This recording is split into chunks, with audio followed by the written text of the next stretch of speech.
राजकारणामध्ये माणसाने जोपर्यंत आपले हातपाय चालतात तोपर्यंत काम करावं, चांगलं काम करावं आणि प्रत्येक वेळेला आपण हे अमृत पिऊन आलेलो आहे, मीच कायम तिथे राहील असं काही नसतं.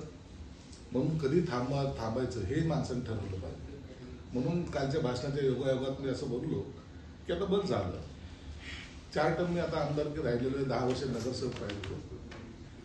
कदाचित पुढे मी राहील की नाही मला माहीत नाही, परंतु त्या भाषणाच्या ओघामध्ये जे काही आमचे आयुक्त आहेत ते 2043ला मुख्य सचिव होतील या त्यांचा तो कालावधी आहे आणि 2043ला मी थोडी राहणार आहे. इतके वर्ष जगण्याची माझी इच्छा सुद्धा नाही. आणखी ते एक परवाच्या स्नेहमिलनामध्ये तुम्ही खैरेंचा उल्लेख केला, खैरेंनी तुम्हाला मदत केली.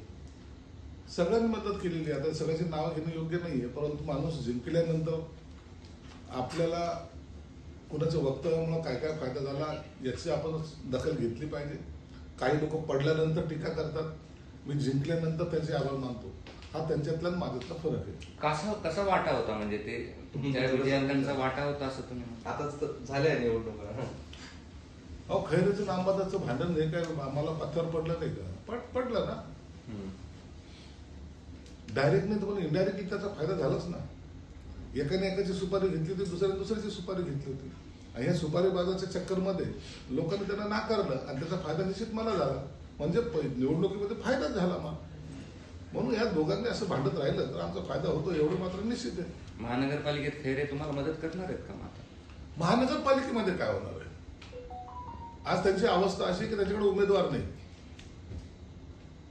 आता हे एकमेकावर आरोप प्रत्यारोप करून पराभवाची कारणं सांगायची तयारी करतायत. आम्ही निवडणुकी तयारी करतोय, हे पराभवाची तयारी करतोय. म्हणून येणारी महानगरपालिका आम्ही बहुमतात जिंकतोय. निश्चित एकनाथ शिंदे साहेब दिल्लीला गेले असतील, त्यांचं काही कारणं असतील, त्याबद्दल मला काही कल्पना नाही. परंतु निश्चित महत्वाचं काही बोलणं त्यांना बोलवलं असेल किंवा इथे संदर्भामध्ये काही जे काही असेल निर्णय घ्यायचे असेल त्या संदर्भामध्ये त्यांना बोलवलं कदाचित असावं. ते स्वतःच याबद्दलची संपूर्ण माहिती आपल्याला देऊ शकतात. एक शेवटचा आहे की संभाजीनगरचा प्रश्न आहे आणि संभाजीनगरमध्ये आतापर्यंत शिवसेना हा मोठा भाऊ आणि भाजप लहान भाऊ अशा पद्धतीचे समीकरण व्हायचं. मात्र आता परिस्थिती बदललेली आहे. भाजपचं जे आहे ताकद वाढलेली आहे आणि आता भाजप मोठा भाऊ आहे असं भाजपच्या वतीने सांगण्यात येतं. भाजपची ताकद वाढलेली म्हणजे मला कळालं नाही. या जिल्ह्यामध्ये 6 शिवसेनेचे आमदार आहेत, 3 भाजपचे आहेत. ताकद कशी वाढली? आम्ही मोठा भाऊ छोटा भाऊ हे मानायला तयार नाहीत. आम्ही सर्व एकत्रितपणे निवडणूक लढवणं हे आमचा उद्देश आहे. मग आम्ही जर असं म्हणलो की आमचे 6 आमदार आहेत, तुमचे 3 आमदार आहेत, असं नसतं होतं.